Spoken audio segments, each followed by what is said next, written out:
Yeah. Do you have any story about how this entire community has been able to grow You and know, grow? it might have been just fortuitous because in the beginning, in the beginning, really my life started in 1998, around around 1998 when I was sat in that David Butler class. That was when things really started to happen for me in my own mind. Okay, so um, right around then, it was when I first was on the internet. In fact, the very first thing I ever did on the internet when I first became connected Okay. was I bought David Butler's book, The Sensitive Nervous System. I bought that book. I felt so proud of myself for having bought something online. It was like, oh my God, this is so exciting. And so in the early 2000s, okay, so this is back 24 years ago, um, it was like a whole new world opened up, really. And David Butler had a discussion forum. Okay, so the early discussion forums were very exciting. Okay. They were so fun. They were so fun because all of a sudden it was like the whole world was right there in the screen, right in the screen here, the whole world. And I'm I know that it doesn't seem like I am, but I'm an introvert. Okay, I don't like being around people all the time, and so being on the internet, I could be extroverted without having to actually be around people. Okay. I don't know if this makes sense to you or not, but Okay. okay, I'm a homebody. I like being at home. I don't like, I don't go to parties or anything, just no. If I'm in the company of three or four people, I get overwhelmed with all of the input and I can't stand it. I Okay. go home. Yeah. So, but being on a discussion forum was different. It was like, oh my God, because it was asynchronous. I had time to think. Mm, mm. I did a lot of posting. I did a ton of posting. It was like everything that was inside my head came out onto those poor people. Those poor people. Anyway, I just went for years. I was just like writing and writing and writing and writing and writing and writing and writing and clarifying and clarifying and clarifying it. And it was a community. And so David Butler, he didn't want to run his discussion forum anymore. He shut it down after a year. He just didn't want to deal with it because he was like hosting it, moderating it, and doing all this other work that he didn't want to do. So he quit doing it. And then the guy in France took it up. He said, okay, well, we must keep on discussing. And he created Soma Simple. And Soma Simple was this discussion forum that he made online. And so we all went over there to Soma Simple. We kept on talking and talking and talking and talking.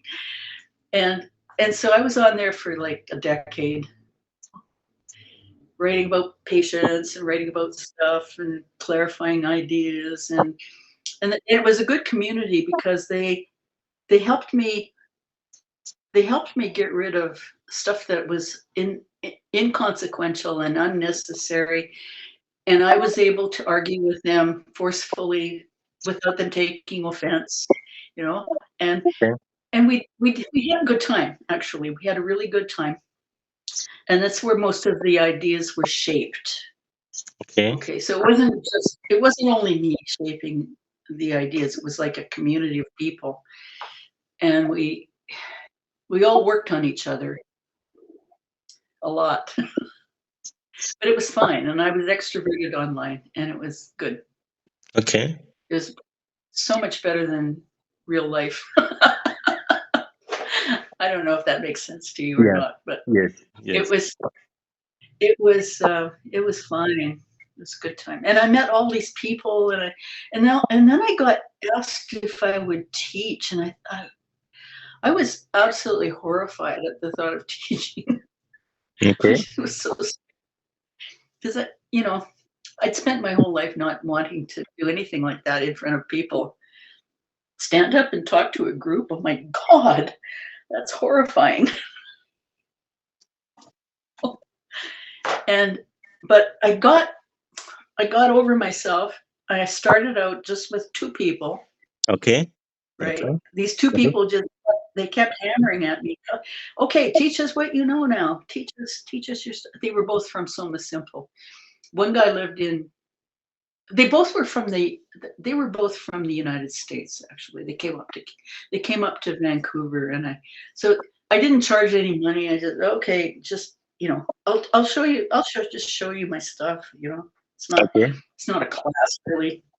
I Okay. did make a little manual and so just 2 people and so in exchange for me teaching them for free, they took me out to dinner. Okay. Okay. We went out to dinner. I felt extremely vulnerable teaching. It was like, oh, they're gonna think I'm so stupid. Anyway, but we survived. We stayed friends and they were interested and they were really respectful and Mm. wonderful. And so then after that, then another group of people wanted me to teach, and this time it was 7 people. Okay. Oh, 7 people. How am I going to manage that? So we figured it out. The clinic I was working in, I just had 1 room, but the woman who worked in another room beside me, in a completely different profession, she said, "Well, you can use my room, and here you can use my table, and here you can use." So anyway, okay, and she wasn't there, so it was fine. And so 7 people, we managed to fit everybody in, and I taught 7 people that time.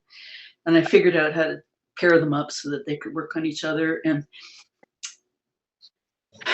then after that, nothing happened. And then so that was in 2007 with the 7 people, and Okay. then nothing happened for a few years. And then in 2009, I got an email from this guy in Brazil, and he said, "Would you come to Brazil to teach in Brazil, and would you speak at this huge conference that we have that has 1,400 people coming to it?" What? What? Are you crazy? I don't travel. I don't travel. I don't like traveling.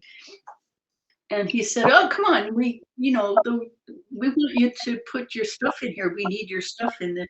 He was a physiotherapist in Brazil and in charge of a bunch of the mechanics of the physiotherapy profession there. But okay, well, okay, I guess I'll come. Oh, that was terrifying. But I survived and it went okay. And I figured out how to teach a 2-day class to a whole bunch of people who don't speak English.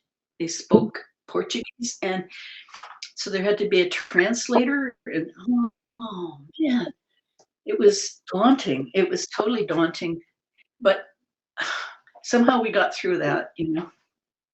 They treated me so well. I mean, they were so nice.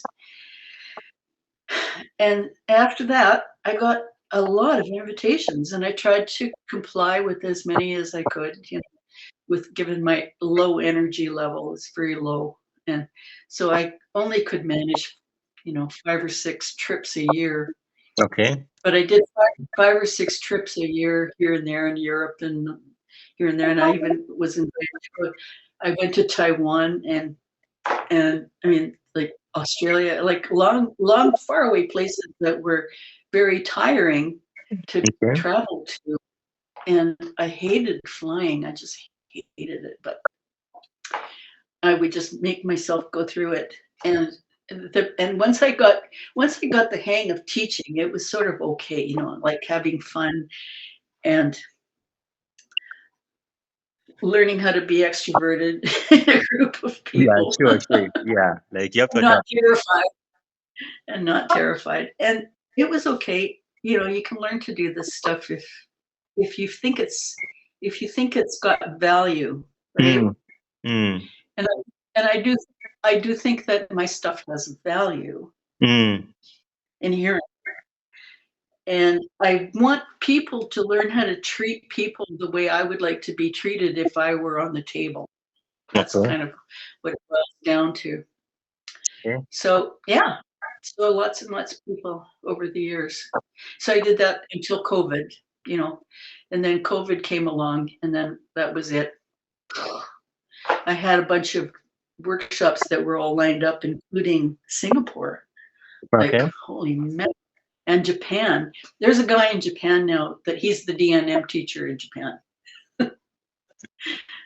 And so not this guy, not this not this Oh. individual, not him, a different Oh. guy, right? Okay. Um, he's not a physiotherapist, but he's a lovely guy. And he calls me his mother. I'm his mother. And so, so we have this little game that we play where he calls me mom and I call him son. Anyway, we have this relationship. And Okay. he's like going gangbusters. This guy translated my book into Japanese, and he teaches these great big classes, and he's like really he's rolling with it. He's rolling with it. Okay. And yeah, so that was interesting. And he wanted me to come to Japan to teach, in person. And so I was going to do that. I had it, everything was organized, and then COVID came along and we had to cancel. And I haven't traveled ever since then. I just don't want to. If I can get away with not having to do that ever again, I'm okay with that. Okay. It's I don't want to travel anymore. I'm retired now. Okay. Having a good life. I'm having a good life being retired. Okay. How is your day like being retired? How is your day like? Do you feel Oh, well, I feel fine. I get up, I read, I watch YouTube videos, I learn about things that I don't know anything about. I am constantly looking for the meaning of life, and so so I'm uh, I I got kind of drawn into there's a couple of physiotherapists in the USA in Michigan who asked me. I wanted to deconstruct my website. I didn't want to have to deal with it anymore. My DNM website. So I put the word out that I was going to take it down.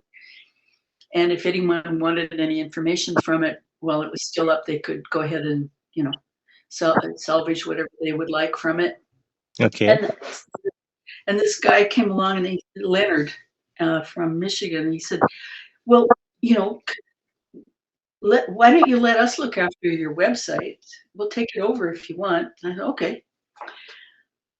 And they did, and they've curated it in a very nice way, and it's all beautiful now, and they made a lot better job of it, and they could put all the information on it that I wanted them to put on, and they took away whatever I didn't, and they were just so kind and Okay. nice to me, and they are now hosting it for me, and they took the URL and the address and everything. And but they left it, as a curated item, as if it's in a museum or something.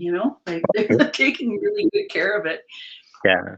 And so if you Google dermoneuromodulating now, it goes to their platform, and Okay. I'll look at it. it's it's they kept all the links, and they kept all of the information on it and everything. And they've got themselves in there too. We are hosting Diane Jacobs' website kind of thing, which is really kind of them Okay. to do Good. that. Good.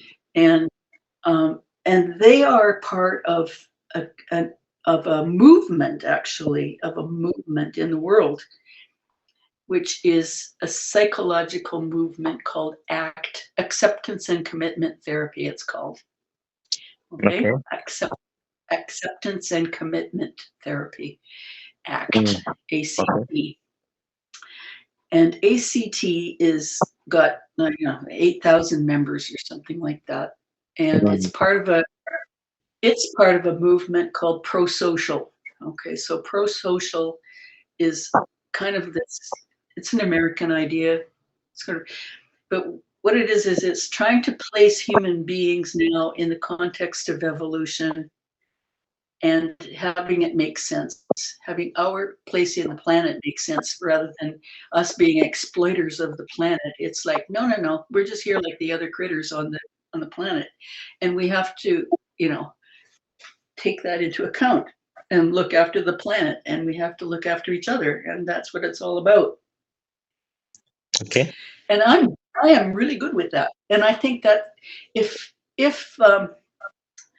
and these physiotherapists are involved in that whole movement, and I approve of it because it's like the best thing I've seen in physiotherapy in a really long time. And if anybody can change the profession, it'll be this whole trend toward pro-social, being part of a different kind of network in the world, as opposed to the empiric kind. Uh, Physiotherapy has lots of improving to do, in my opinion. Okay. So yeah. That's interesting.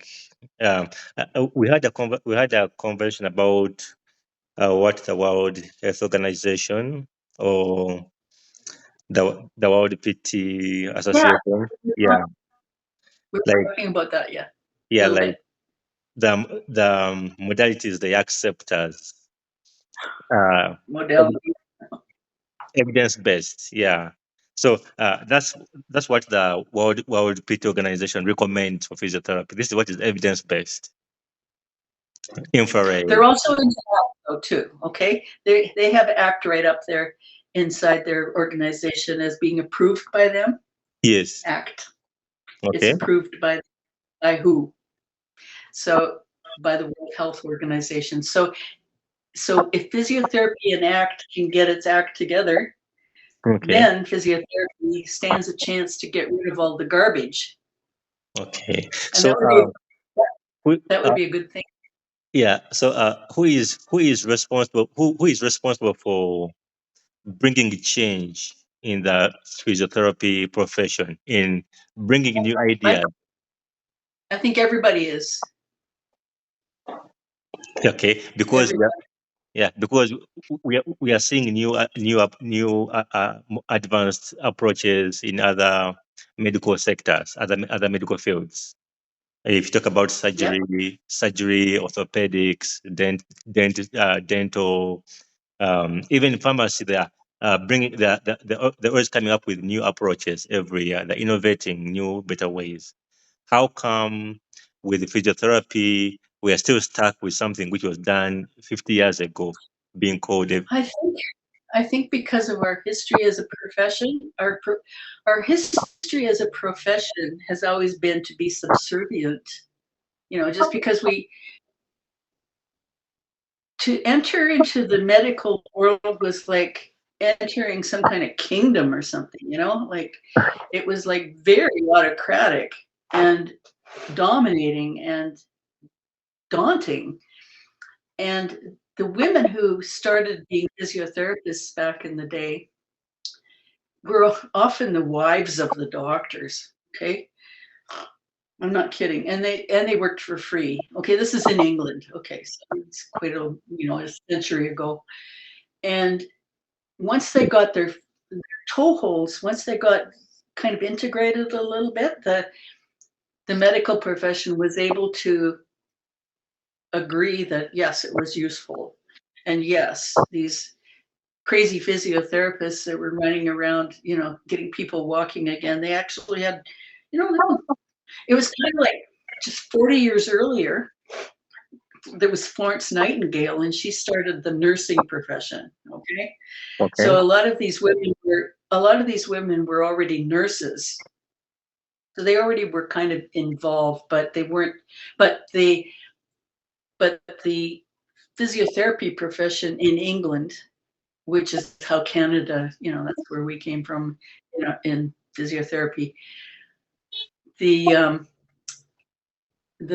some of the nurses in the 1890s, way back in the 1890s, uh, kind of got talking with the army gymnasts. Okay, so the army was a big deal, and the gymnasts in the army were, kept the soldiers all strong and everything, and threw the big leather heavy medicine balls around, and they were keeping everybody exercised. And so the nurses there were some that did massage, and these army gymnasts, they got together and made the physiotherapy profession.